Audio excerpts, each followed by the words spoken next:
بسم اللہ الرحمن الرحیم وبہ نستعین اما بعد۔ چونکہ رمضان شریف اور لاک ڈاؤن دونوں ایک ساتھ چل رہے ہیں، اس لیے بہت ساری چیزوں کی شارٹ بھی ہے، بہت ساری چیزیں آسانی سے نہیں مل پا رہی ہیں، تو بہت ساری چیزیں تغو دو کے بعد یعنی محنت مشقت کے بعد مل پا رہی ہیں۔ انہی چیزوں میں سے ایک چیز ہے مسواک۔ مسواک کرنا سنت ہے۔ مسواک کے بے پناہ فائدے ہیں۔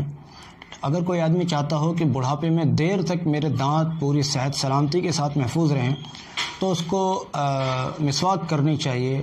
کوئی آدمی چاہتا ہو کہ جیسے آپ نے دیکھا ہوگا عمر زیادہ ہونے پر کچھ لوگوں کو بلغم جانے لگتا ہے، اگر کوئی شخص چاہتا ہو کہ میں اس سب سے بچ جاؤں تو اس کو چاہیے کہ وہ مسواک کرے، خصوصاً زبان پر مسواک کرے، دانتوں کے ساتھ ساتھ تالو پر اور زبان پر بھی مسواک کرے، تو جو بلغم ہوتا ہے وہ نکل جاتا ہے اور بعد کے لیے جمع نہیں ہوتا۔ اور سب سے بڑھ کر یہ جو شخص یہ چاہتا ہو کہ مجھے مرتے وقت کلمہ نصیب ہو جائے اللہ کے فضل سے، تو اس کو چاہیے وہ مسواک کرے۔ لیکن اب یہ سوال پیدا ہوتا ہے کہ اس لاک ڈاؤن میں جہاں سب کچھ بند ہے تو مسواک کا ملنا تو اور بھی زیادہ مشکل ہو رہا ہے۔ اب کیا کریں؟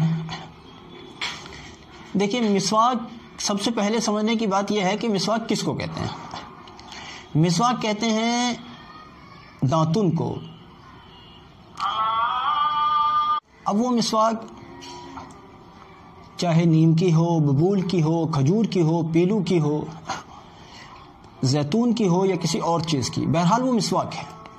لیکن اصل مسواک جو منقول ہے وہ پیلو کی جڑ ہے۔ پیلو کی جڑ جو ہوتی ہے اس کا استعمال بطور مسواک کیا جاتا ہے، اور یہ سب سے زیادہ مفید ہوتی ہے اور عام طور پر اسی کا ذکر ملتا ہے۔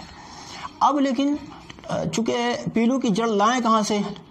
ہمارے پورے ایریا میں پیلو کا جڑ میرے خیال سے مجھے یاد نہیں آتا کہ شاذ و نادر ہی میں نے کوئی دیکھا ہو تو دیکھا ہو، ورنہ میں نے اس کا کوئی درخت ہی نہیں دیکھا۔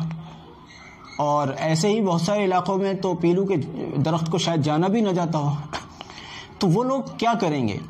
تو اس کا بہتر طریقہ یہ ہے کہ ان کے علاقے میں جو بھی درخت ان کو مل جاتا ہے اس درخت کی وہ ٹہنی کا استعمال کر کے اس کا وہ استعمال کریں مسواک کے لیے۔ اور کہنا اس بات کا کہ جی روزے کی حالت میں یہ مکروہ ہے یا یہ کیوں خواہ لوگ نئی نئی باتیں نکالتے ہیں بے وجہ۔ جو بات کتابوں میں نہیں، میں ایک بات کہا کرتا ہوں کہ دین مشکل نہیں ہے، دین کو بے پڑھے لکھے لوگوں نے مشکل بنا دیا۔ ان بیچاروں کو آتا واتا تو کچھ بھی نہیں ہے، آتا جاتا تو کچھ نہیں ہے، لیکن وہ مفتی بنے پھرتے ہیں اتنے بڑے کہ جیسے ہم سے پتہ نہیں کہ کتنے بڑے دارالعلوم سے فارغ ہو کر آئے ہیں اور پتہ نہیں آتی نماز بھی نہیں ہے۔ اب کہتے ہیں جی پیلو کی جڑ کے علاوہ اگر کوئی اور مسواک روزے میں کر لی تو مکروہ ہے۔ بھائی کیوں مکروہ ہے؟ مکروہ ہے تو پھر آپ لا کر دیجئے، ہم تو پیلو کی جڑ ہی کریں گے، اسی سے کریں گے ہم تو مسواک انشاءاللہ، لیکن آپ لا کر دیجئے جب نہیں مل رہی کوئی چیز بازار میں۔ تو ایسی صورت میں جس بھی درخت کی آپ کو آسانی کے ساتھ دستیاب ہو جائے اس کی مسواک آپ کریں اور بے تکلف کریں۔ میں نے تو برش وغیرہ کے متعلق بھی پچھلے دنوں کہا تھا کہ برش کرنا روزے کی حالت میں روزے کو نہیں توڑتا، لیکن احتیاط کرنا چاہیے۔ البتہ علماء نے اس کو مکروہ کہا ہے، اور احتیاط کرنا چاہیے کہ اس کا کوئی جز، کوئی اس کا عرق، کوئی اس کا جو بھی پیسٹ وغیرہ کا کوئی حصہ یا وہ اندر نہ چلا جائے۔ تو یہ والی بات سیم مسواک کے ساتھ بھی ہے کہ جب آپ مسواک کر رہے ہیں تو بعض اوقات ایسا ہوتا ہے کہ مسواک چونکہ ایک لکڑی ہے، بعض اوقات ایسا ہوتا ہے کہ دانتوں سے خون نکلنے لگتا ہے، کسی کو ہوتا ہے ایسا مرض۔ حالانکہ اس کا بھی علاج مسواک کے ذریعے سے کیا جائے۔ جو لوگ مستقل کچھ وقت تک مسواک کرتے رہتے ہیں ان کا یہ مرض انشاءاللہ جاتا رہے گا۔ مجھے بہت تھا یہ مرض بچپن میں، میرے دانت سے بڑا خون نکلتا تھا پہلے، لیکن اب الحمدللہ میں نے مسواک کو مضبوطی سے پکڑے رکھا، اللہ کے فضل میں اس چیز سے نجات پا گیا، اب میرے دانتوں سے خون نہیں جاتا الحمدللہ۔ اب مان لیجئے کسی کو دانتوں سے خون نکلا مسواک کرنے کے نتیجے میں، اور وہ خون اتنا زیادہ ہو گیا کہ وہ تھوک پر یعنی لعاب پر غالب آ گیا، لعاب کے مقابلے یعنی تھوک جو ہے وہ لال ہو گیا۔ اب وہ بھی اگر اندر چلا جائے گا تو بھی روزے کو خراب کر دے گا۔ آپ پیسٹ کی بات کر رہے ہیں کہ پیسٹ اندر چلا گیا تو روزے کو خراب کر دے گا. میں کہتا ہوں اس حالت میں اگر یہ لعاب بھی اگر اندر چلا گیا تو روزے کو خراب کر دے گا. بہرحال احتیاط وہاں بھی کرنی ہے, احتیاط یہاں بھی کرنی ہے. یہ بات مجھے خصوصیت سے ذکر کرنی تھی کہ جب پیلو کی جڑ جن علاقوں میں نہیں مل پا رہی ہے, بازاروں میں نہیں دستیاب ہو رہی ہے, یا جن کے جنگلوں میں ان کے درخت نہیں ہیں اور وہ نہیں لا سکتے ہیں, تو ان کو جو بھی آسانی کے ساتھ جن درختوں کی بھی شاخیں مل سکیں ان درختوں کی شاخوں کا استعمال کریں مسواک کے لیے, اور مسواک کا استعمال کریں.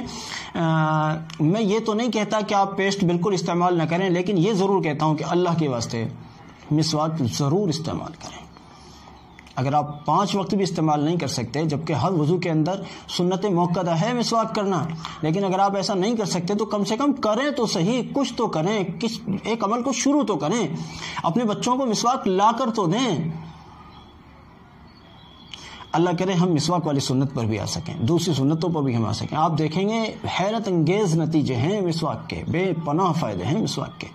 پیسٹ کے اتنے فائدے نہیں ہیں. پیسٹ میں تو آپ نے دیکھنے 40-50 سال کے بعد میں آدمی یہ دانت اکھڑ گیا, اب اس کے لیے نقلی دانت لگوانا ہے, اب یہ والا اکھڑ گیا. مسواک والے آدمی کے دانت لمبی عمر تک چلتے ہیں, یہ میرا مشاہدہ ہے. الحمدللہ میں نے بچپن سے مسواک کی ہے, اللہ کا فضل ہے, میرے سارے دانت اپنی جگہ پر سالم ہیں الحمدللہ. میرا کوئی دانت کہیں سے ہلا بھی نہیں ہے, یہ اللہ کا احسان ہے, اور میرے خیال سے یہ مسواک کی برکت ہے. باقی اللہ زیادہ جانتا ہے. السلام علیکم.